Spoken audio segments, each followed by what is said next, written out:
Have you ever felt like your mind is a bird trapped in a cage? A bird that has wings, that wants to fly, that dreams of the open sky, but all it does is restlessly pace back and forth inside its cage. It makes plans for the flight. It analyzes the direction of the wind. It thinks about every possible danger. What if I fly and get lost? Is the world outside safe? Are my wings strong enough? The Buddha says, it thinks so much about flying that it forgets how to fly. The Buddha explains that most of us are living like that bird. We have dreams, potential, and desires within us. But instead of soaring in the open sky of action, we remain captive in the small but sturdy cage of our thoughts. Today, we are going to talk about that cage, that habit of overthinking, which we have made our identity. We will understand why our mind is so afraid of taking action and why it remains entangled in this endless web of thought. We will talk about every single problem that is born from this habit: procrastination, self-doubt, missed opportunities, and a deep restlessness that is always with us. And we will explore how the path shown by the Buddha can give us the courage to open that cage door and take the first flight into the sky of action, a flight that may be trembling, but is real. The Buddha's message is very simple. Stop thinking, start doing. Today's journey is about breaking the bars of that cage. This isn't just a motivational speech. It is an attempt to understand the deep mental pattern that has held our potential, our very soul, captive. So listen to these words with your entire being. This is not just for listening. This is an invitation to feel your own wings and to open them. Because the Buddha says, wisdom is not found in thinking. Wisdom is found in experiencing. And experience is always born from action. According to the Buddha, our mind gets trapped in this web of thought because it wants to be safe. Taking action involves risk, the risk of failure, the risk of criticism, the risk of something going wrong. But in thinking, there is no risk.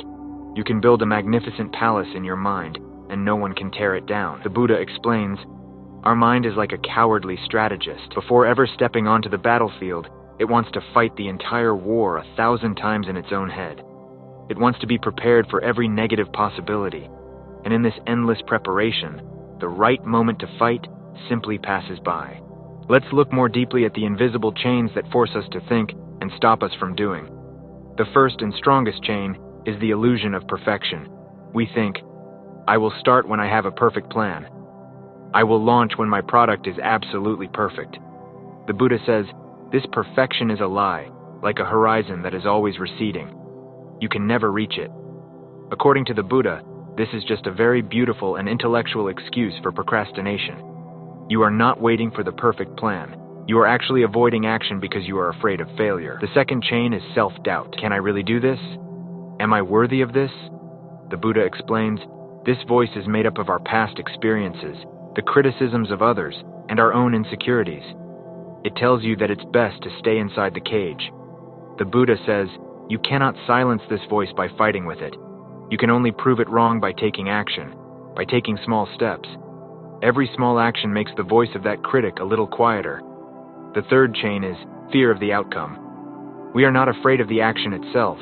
We are afraid of its result. What if people laugh? What if I fail? We attach our self-worth so strongly to the outcome that taking action feels like a gamble. According to the Buddha, this is the essence of karma yoga. Act, but do not attach your identity to the fruit of the action. Your job is only to sow the seed. And the fourth chain is information overload. In today's world, we want to know everything before we do anything. The Buddha says, knowledge is important, but beyond a certain point, knowledge becomes the enemy of action. You can read 100 books on how to swim, but you will only learn to swim when you get into the water. Too much information doesn't give you clarity. It gives you confusion. You become a victim of analysis paralysis. We pay a very heavy price for being trapped in this cage of thought. The Buddha explains, the first consequence is missed opportunities. Life is a flowing river, and opportunities are like boats floating by. While you stand on the shore thinking, those boats move on. The second consequence is the destruction of self-confidence. According to the Buddha, confidence does not come from thinking, it comes from doing. When you complete even a small task, a belief is born within you. Yes, I can do this. Overthinking eats away at your self-confidence like a termite. The third consequence is endless anxiety and regret. The Buddha explains, the pain of inaction is always greater than the pain of failure, because failure gives you a lesson, but inaction gives you only an emptiness. And the fourth, most tragic consequence is the death of dreams. Every dream, every idea that is not acted upon, slowly begins to wither. According to the Buddha, this is the greatest misfortune. So how do we open the door of this cage? How do we gather the courage for that first flight? The Buddha's entire philosophy is based on a single principle: a little light of awareness and the courage to bring it into daily practice. The first formula for breaking the habit of overthinking is the 2-minute rule. The Buddha says, don't think about moving a huge mountain. Just start by picking up a small stone. If you want to read a book, just make a resolution to open the book for just 2 minutes right now. The Buddha explains, starting an action is the hardest part. Once you are in motion, it's easier to keep going. The Buddha's second teaching is to choose progress, not perfection. The first step is never perfect, and that's okay. According to the Buddha, what's important is that you took that step. An imperfect action is always better than a perfect thought. Action gives you feedback, which helps you to make the next step better. The Buddha's third and deepest formula is to fall in love with the process, not the result. Shift your focus from what will I get, and put your entire focus on what am I doing right now. Get completely absorbed in the task.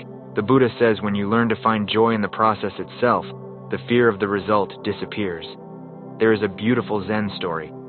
A disciple came to his master and said, "Master, my mind is always thinking. What should I do?" The master gave him the task of watering the garden. Months passed. One day the disciple said in frustration, "I came here to find wisdom, not to water plants." The master smiled. "When you are truly watering, where is your mind?" The disciple had a sudden realization. "When I am truly watering, there are no thoughts. There is only the water, the plant, and me." The master said, "That is wisdom. Stop thinking and just water the plants." We are all like that disciple. We are searching for the great answers of life, and we forget the small actions that are right in front of us. Stop thinking, start doing is an invitation to step out of the noise of your mind and join the music of life. If this quiet conversation has touched that inner suffocation that comes from inaction, then join this family. Subscribe to this channel so we can keep reminding each other that our wings are not for thinking, but for flying.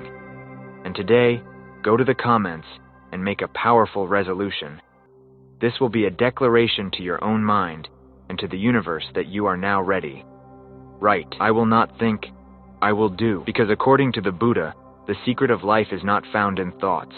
It is found in the dust of action, in the drops of sweat, and in the courage to take one small step. Stop thinking and just start living.